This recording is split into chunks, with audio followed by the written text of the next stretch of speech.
It never begins with chaos, not with screaming crowds or empty shelves. It begins quietly, with comfort, with confidence, with that soft, dangerous lie, everything is fine. Stores look full, banks hum like well-oiled machines. Experts smile into cameras and promise stability. But somewhere beneath the surface, something breaks. The math stops working. The numbers stop behaving like numbers. And for a moment, everything feels familiar, normal, almost peaceful. That's how decline always hides, beneath routine. A century ago in Berlin, a woman carried her life savings in a basket of cash. By the time she reached the bakery, the price of bread had tripled again. In ancient Rome, emperors shaved silver coins thinner and thinner until they were little more than metal-plated illusions. In Zimbabwe, trillion-dollar notes blew across the streets like neon garbage. In Argentina, paychecks sprinted against the calendar, yet still lost. Every era believed the same comforting myth. Money lasts. Money is solid. Money is safe. And every collapse ended with the same cold truth. No, it isn't. Yet in every era, there were exceptions, outliers. People who felt the tremor long before the quake.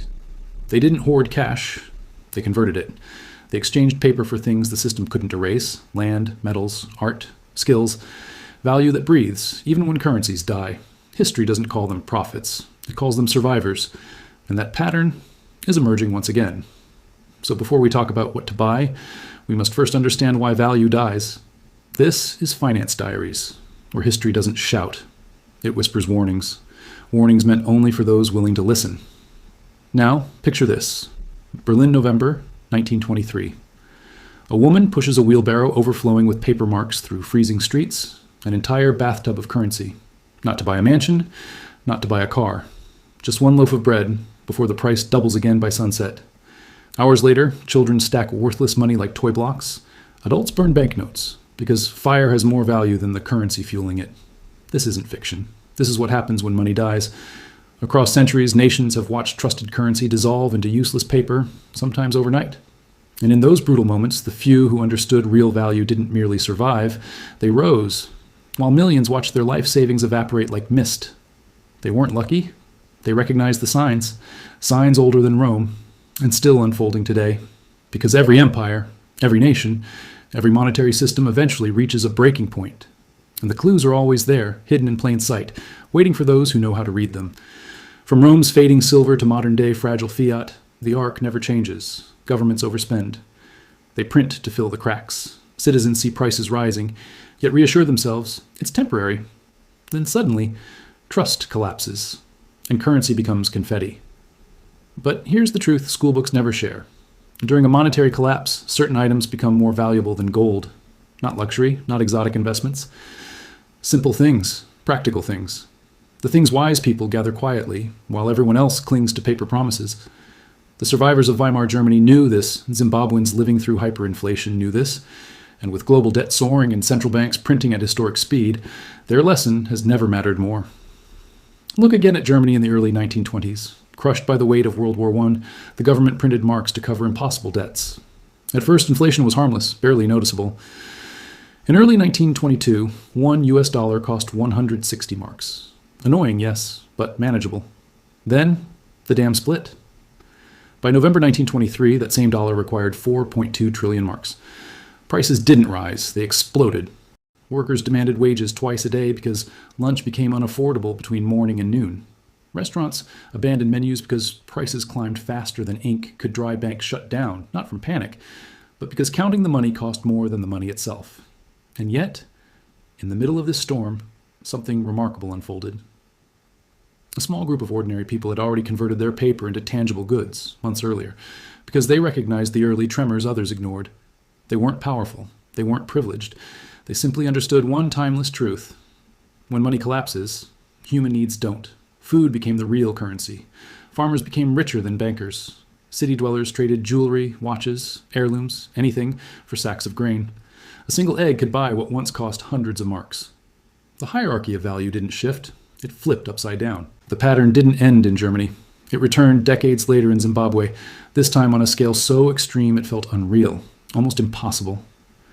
By 2008, inflation wasn't rising by percentages.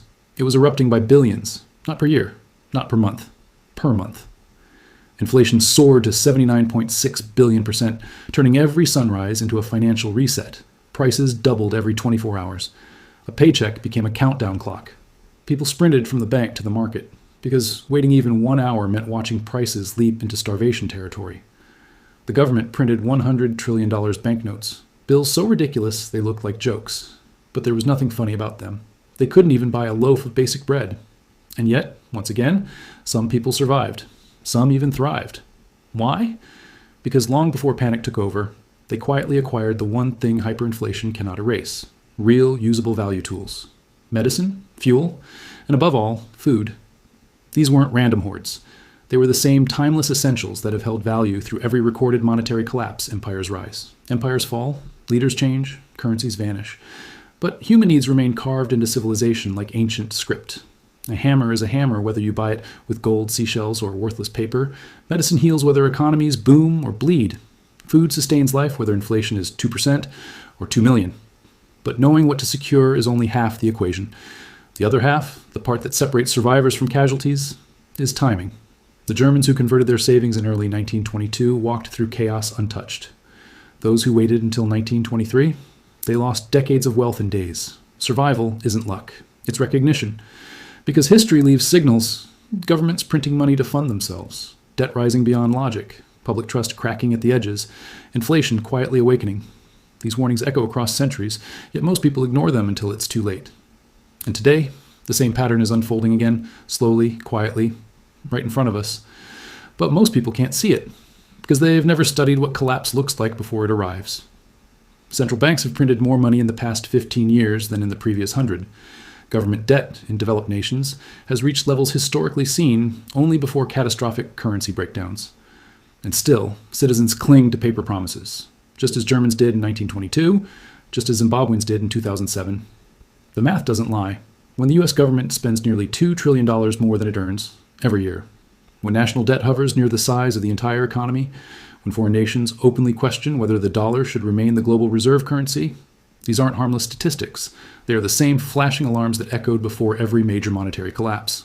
But now, there's one chilling difference. This time, it's not one country shaking.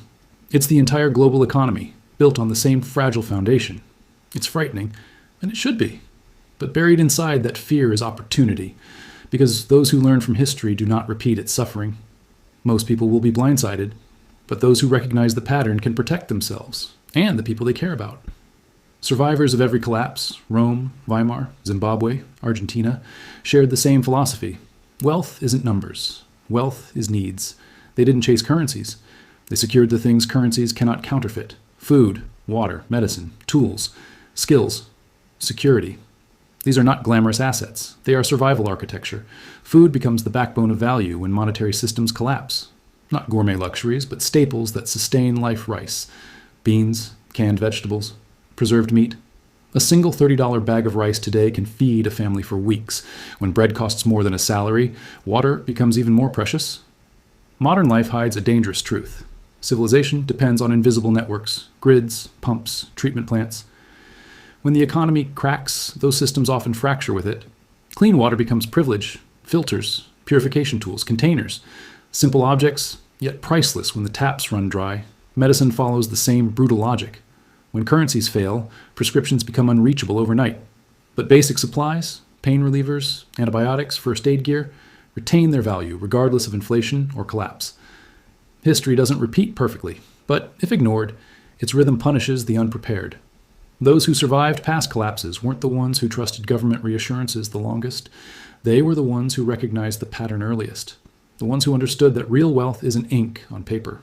It's the ability to meet human needs when systems fail. Knowledge is preparation. Understanding is protection.